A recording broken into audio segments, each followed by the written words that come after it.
नमस्कार मंडळी, मी Babanrao Patil. Flying moments Nitin Tendulkar या उडता उडता यूट्यूब चॅनलमध्ये आम्ही दोघं सर्व रसिकांचं आम्ही स्वागत करतो. नितीन दादांचा गोष्टींचा सिलसिला चालूच आहे. मी आत्ता हा कार्यक्रम शूट करण्यापूर्वी मी दादाला एक प्रश्न विचारला, दादा आज कुठली गोष्ट? तर त्यांनी सांगितलं की आमचे जे कर्मचारी आहेत त्याच्यातला एक मनुष्य जादूवर ते बोलणार आहे. मंडळी, बरेच लोक असतात की त्यांच्याकडे कला अंगभूत असतात पण लोकांना माहीत नसतं.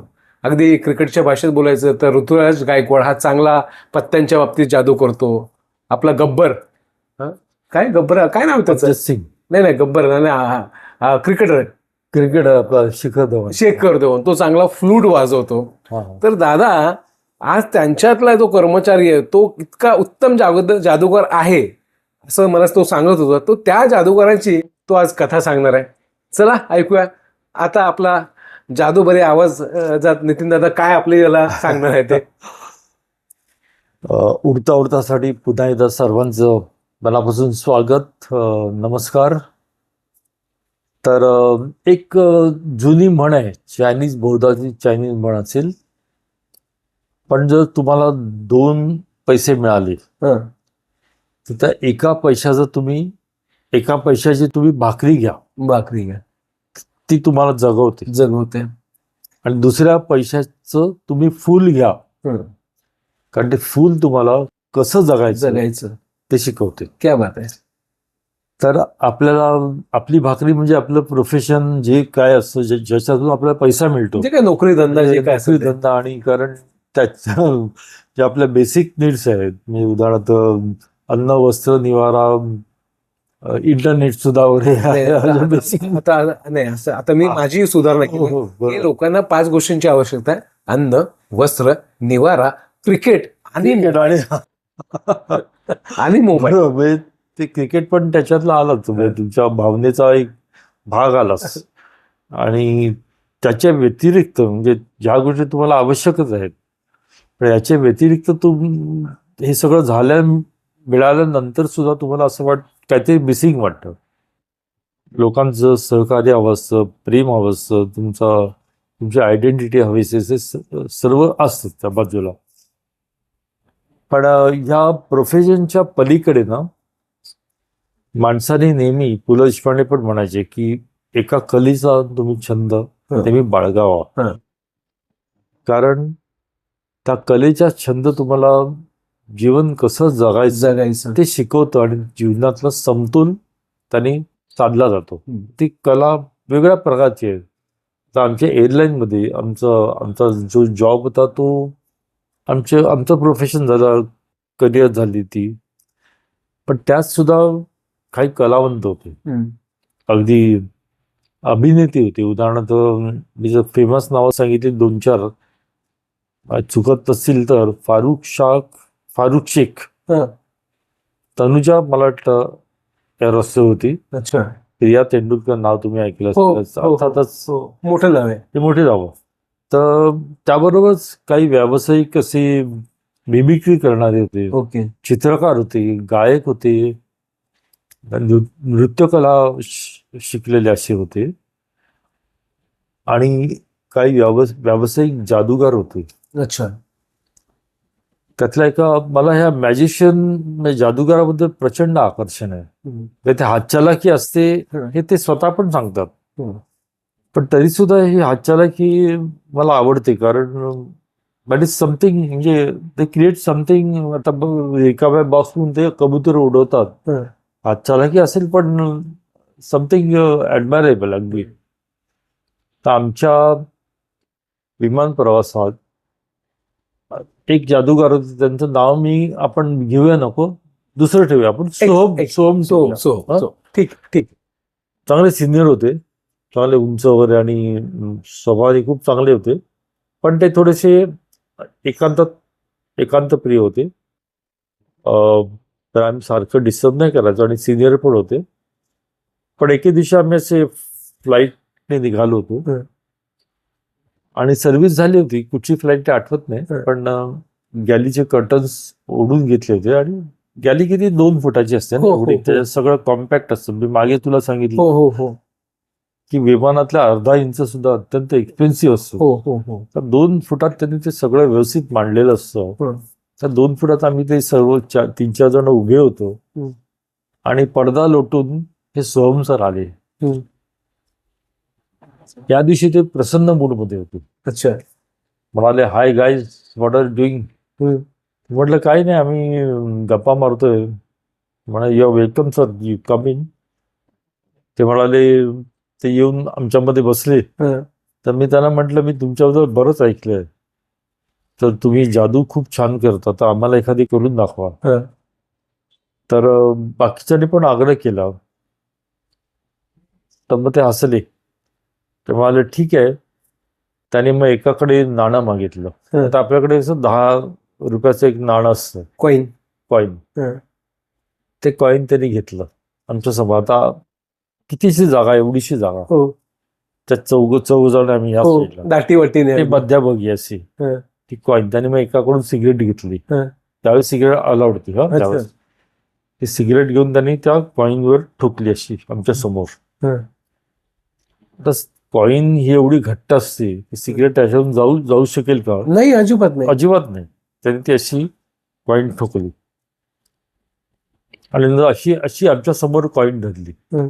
आम्ही असे बघतो इथे हं. इथूनच आमच्या समोर अशी कॉईन धरली आणि ती सिगरेट अशी दोनदा ठोकून त्याने सरळ त्या कॉईन मधनं बाहेर काढली क्या बात आहे. आणि कॉईन बघायचं इंटॅक्ट. म्हटलं, अरे इतक्या जवळून आपण असे जवळून बघतो, हं. इतक्या अर्ध्या फुटाच्या हं. अंतरावर. हातचला की माहिती आहे, पण एवढी म्हणजे आपल्या डोळ्यांना विश्वास बसत नाही. हं. हं. त्यांनी परत एकदा ती अशी कॉईन दाखवली, त्याच्यावर ती सिगरेट ठोकली, हं. परत अशी अशी केली आणि ते दोनदा ठोकून अशी त्या कॉईन मधून सिगरेट काढली, कॉईन इंटॅक्ट. हं.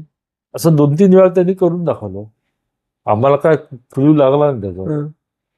मी हसलो. म्हटलं, दिस इज टू मच सर. म्हटलं, मला दाखवा कसं हे. त्याच्या म्हणायचं, काय नाही रे, ती विशेष काय नाही, हातचलाखी. म्हटलं, हातचलाखी मला माहिती आहे, पण मला हे बघायचं कसं आहे ते. हं. तर त्यांनी तेवढ्यात आपल्या खिशात हात घातला आणि एक कॉईन काढली. म्हणजे एवढ्या वेळात त्यांनी तो खिशातली कॉईन काढून ते वापरून ती परत खिशात कधी टाकली ते कळलं पण नव्हतं. हं. त्याने ती खिशातली एक पितळी कॉईन काढली. हं. ती छोटी कॉईन होती आणि त्याला मध्यभागी असं भोक होतं, भोकून. ज्यातनं सिगरेट जात होती. हं. ते म्हणाले, मी अशी ही कॉईन तुमची जी कॉईन ना अखंड, त्याच्या मागे मी ही छोटीशी कॉईन ठेवलेली होती होते. हं. आणि सिगरेट त्याच्यावर ठोकून ते त्या कॉईन त्या भोकामध्ये मी घातली. त्याचवेळी बोटांची छोटीशी हालचाल करून ती कॉईन पुढे यायची हं. आणि जी तुमची कॉईन होती ती मी बोटातनं मागे सिगरेटच्या मागून ढकलायचो. हं. त्यामुळे सिगरेट सरळ त्या कॉईन मधनं बाहेर यायची हं. आणि त्याच वेळेस बोटांच्या हालचालीतून ती काढून येताना परत अखंड कॉईन पुढे यायची. हं. बस एवढंच होतं ते. हं. म्हटलं, मध्ये आम्हाला अजिबात जाणवलं नाही इतक्या जवळून बघताना. तर ते असंच सुटलं, तेव्हा हीच तर हात चलाकी आहे. हं. म्हटलं, ह्याला भलतीच प्रॅक्टिस करायला लागत असेल. हं. तर म्हणाले, प्रॅक्टिस हो, पण हा अगदी प्रायमरी भाग आहे. म्हणाले, छोटासा भाग आहे याच्यात.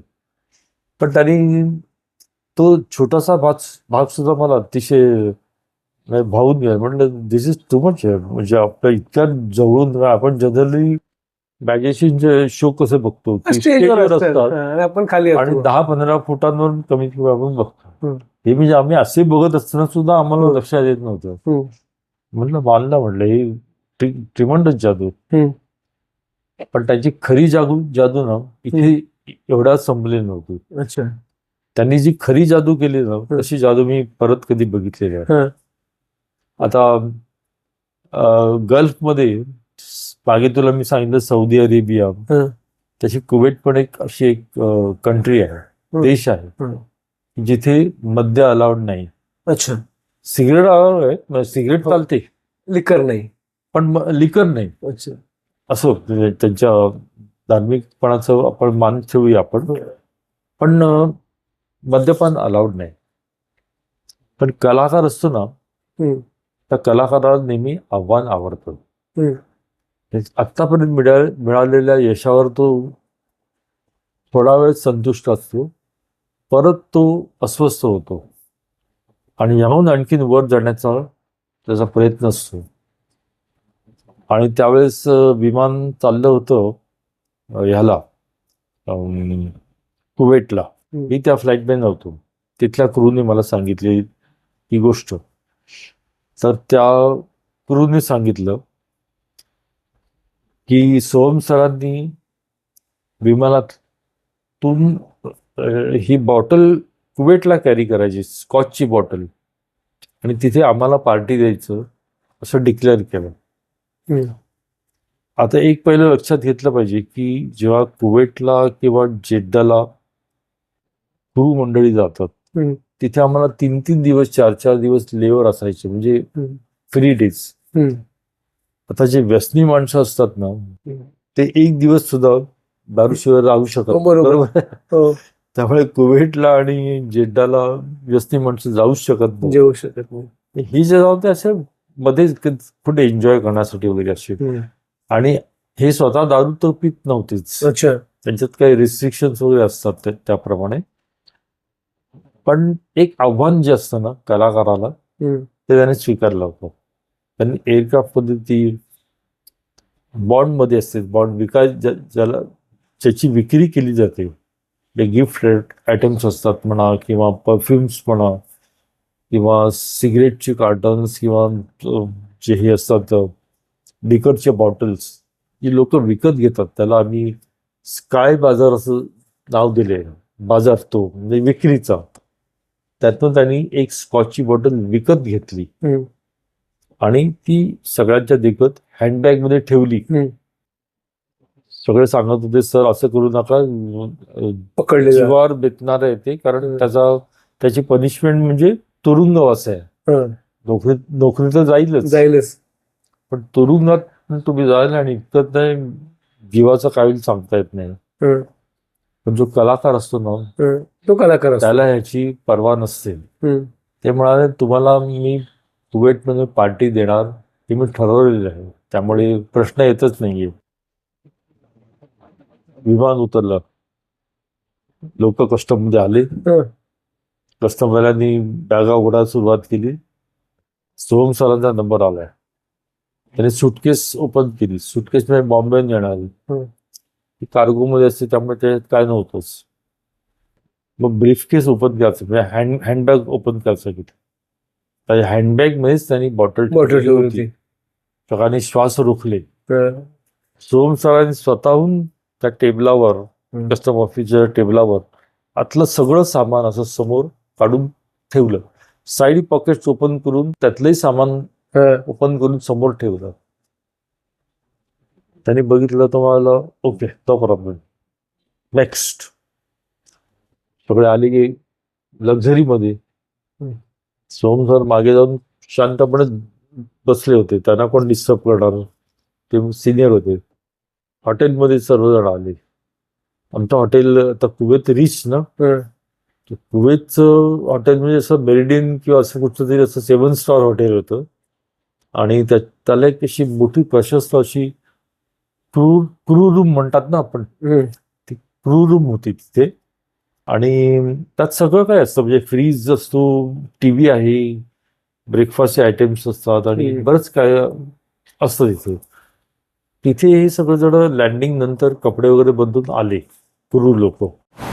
तर आता क्रू मध्ये डिस्कशन चालू झालेलं होतं की सोहम सरांनी बॉटल तर ठेवलेली दिसली होती, म्हणजे एअरक्राफ्टमध्ये सुद्धा. बरोबर. पण कस्टममध्ये चेकिंग करताना कोणाला दिसलीच नाही. म्हणजे बहुधा त्याने आणली पण नसेल, बहुतेक आपल्याला दुसरं दाखवलं असेल की एक लास्ट मिनिटात त्यांना पण टेन्शन असेल, त्यांनी ठेवलं असेल. कारण शेवटी तुरुंग असेल आणि नोकरी पण जाईल आणि काय होईल सांगता येत नाही. आणि अशी त्यांची चर्चा चालू होती. आणि अचानक पाठीचे हात ठेवत डुलत आरामसे आपले सोहम सर दाराचे आले आणि लोकांकडे बघून हसले आणि म्हणाले, अरे guys, why are so serious, what are you discussing? तर लोकांना काय बोलावं ते कळेना.